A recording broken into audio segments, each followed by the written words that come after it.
வெண்டைக்காய் பொரியல் பண்ண போறோம். 1/4 கிலோ வெண்டைக்காயை கழுவி வாஷ் பண்ணி ஈரம் போக தொடச்சு இந்த சைஸ்க்கு கட் பண்ணி வச்சிருக்கேன்.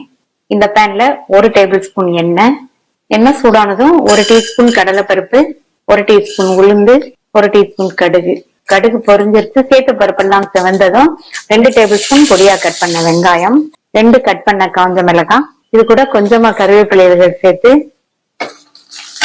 லைட்டா ஒரு வதக்கிட்டு கட் பண்ண வெண்டைக்காயை சேர்க்கிறேன். இந்த காய் லோ ஃபிளேமுக்கும் மீடியம் ஃபிளேமுக்கும் நடுவுல ஒரு 4 நிமிஷம் போல வதங்கட்டும். இந்த அளவுக்கு வதக்கிட்டு இதுல 4 பல் பூண்டை தட்டிட்டு சேர்த்துக்கலாம். இந்த ஸ்டேஜ்ல சேர்த்துக்கங்க, பொரியல் நல்லா வாசனையா இருக்கும்.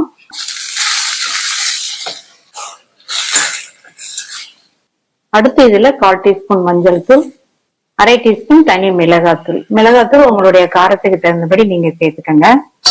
இந்த டிஷ்ஷுக்கு தேவையான அளவு உப்பு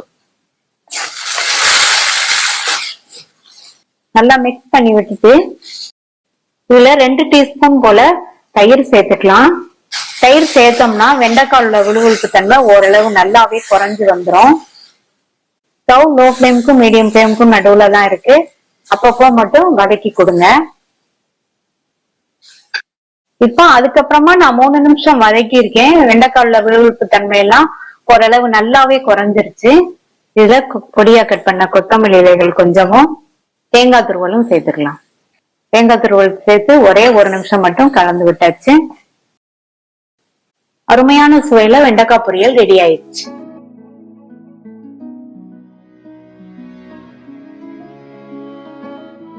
வாழைத்தண்டு பாசிப்பருப்பு பொரியல் பண்ண போறோம்.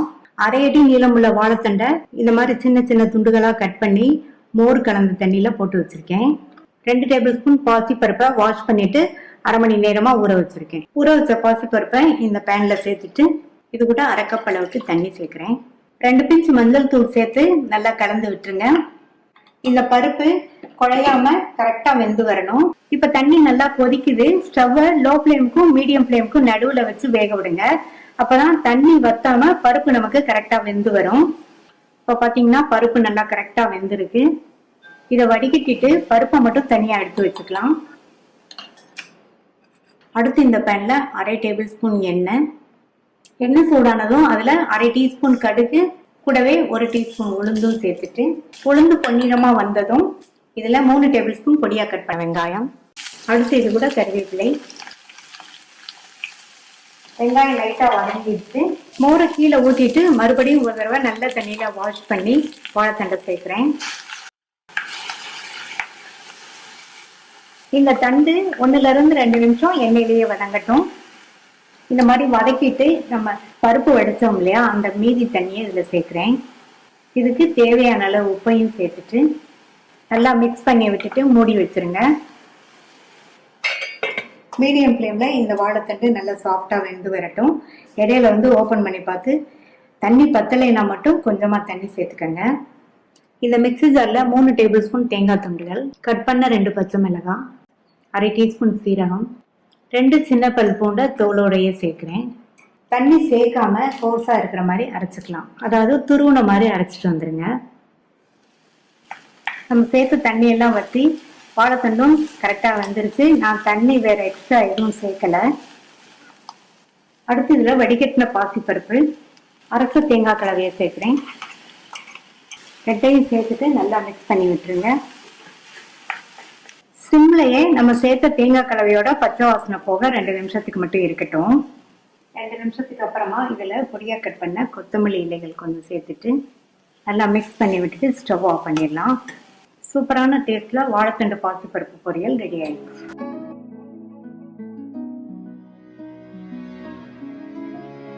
கேப்சிகம் பொரியல் பண்ண போறோம்.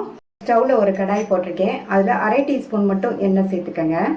எண்ணெய் சூடானதும் அதுல 1/2 டேபிள் ஸ்பூன் உளுந்தை சேர்த்து வறுத்துக்கலாம். இந்த உளுந்து லைட்டா வறுபடட்டும்.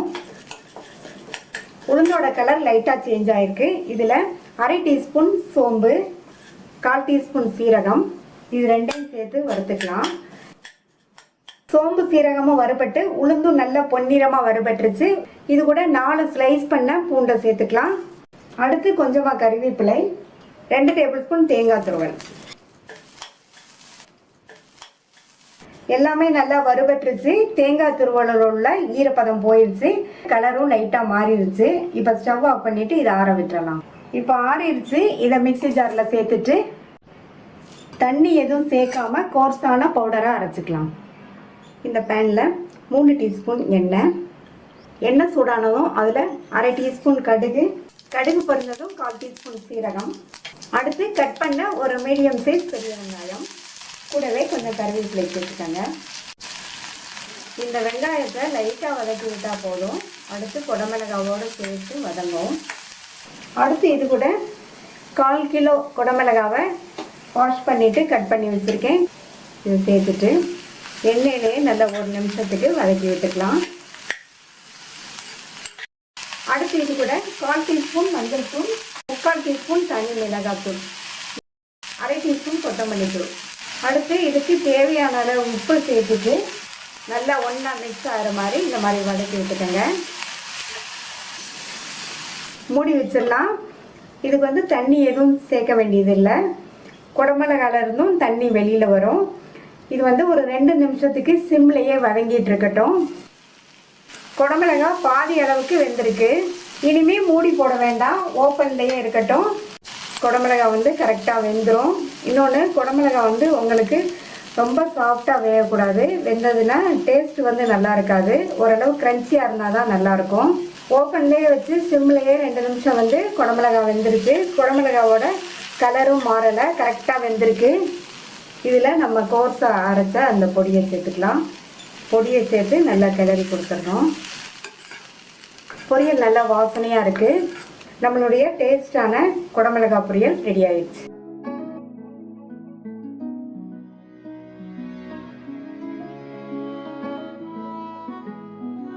கேரட் பாசிப்பருப்பு பொரியல் பண்ண போகிறோம். இந்த பேனில் 3 டீஸ்பூன் எண்ணெய் சூடானதும் அதில் அரை டீஸ்பூன் கடுகு பொரிய ஆரம்பிக்குது. 1 டீஸ்பூன் உளுந்து பொன்னிறமாக வறுபட்டுருச்சு. இது கூட கருவேப்பிலை, கட் பண்ண ஒரு மீடியம் சைஸ் வெங்காயத்தை சேர்த்துட்டு லேசாக வதக்கி விட்டுக்கோங்க. இது கூட 10 நிமிஷமாக ஊற வச்ச 2 டேபிள் ஸ்பூன் பாசிப்பருப்பை சேர்த்துட்டு இந்த பருப்பு முங்குற அளவுக்கு மட்டும் தண்ணி சேர்த்துக்கலாம். அடுத்து இது கூட 300 கிராம் கேரட்டை கொஞ்சம் சின்ன சின்ன பீசஸாக கட் பண்ணி வச்சுருக்கேன். அதை சேர்த்துட்டு இந்த பொரியலுக்கு தேவையான அளவு உப்பு மூடி வச்சுருங்க. கேரட்டு பருப்பு ரெண்டுமே கரெக்டாக வெந்து வரட்டும். வெந்துட்டு இருக்கும்போது அப்பப்போ ஓப்பன் பண்ணி பார்த்து கிண்டி விட்டுக்கோங்க. இந்த மிக்ஸி ஜாரில் 3 டேபிள் ஸ்பூன் தேங்காய் துண்டுகள், அரை டீஸ்பூன் சோம்பு, 4 பச்சை மிளகாய் உங்களுடைய காரத்துக்கு தகுந்தபடி சேர்த்துக்கோங்க. தண்ணி எதுவும் சேர்க்காம கோர்ஸாக இருக்கிற மாதிரி அரைச்சிக்கலாம். 5 நிமிஷம் ஆச்சு. சேர்த்த தண்ணியும் வற்றி கேரட் பாசிப்பருப்பு ரெண்டுமே கரெக்டாக அளவாக வெந்திருக்கு. அடுத்து இதில் நம்ம அரைச்ச தேங்காய் கலவை, பொடியாக கட் பண்ண கொத்தமல்லி இலைகள் கொஞ்சம் சேர்த்துட்டு தேங்காய் கலவையை சேர்த்து மிக்ஸ் பண்ணிடாமல் கேரட் பொரியலையே வச்சு இந்த மாதிரி க்ளோஸ் பண்ணிடுங்க. க்ளோஸ் பண்ணிவிட்டு மூடி போட்டு ஸ்டவ் ஆஃப் பண்ணிடுங்க. 2 நிமிஷம் கழித்து நம்ம கலந்து விட்டுக்கலாம். இந்த மாதிரி பண்ணோம்னா இந்த பொரியல் வந்து தேங்காய், சோம்பு, கொத்தமல்லி இலை வாசனையோட டேஸ்ட் ரொம்ப சூப்பராக இருக்கும். இப்போ 2 நிமிஷம் ஆச்சு. நல்லா கலந்து விட்டாச்சு. டேஸ்டான கேரட் பாசிப்பருப்பு பொரியல் ரெடி ஆயிடுச்சு.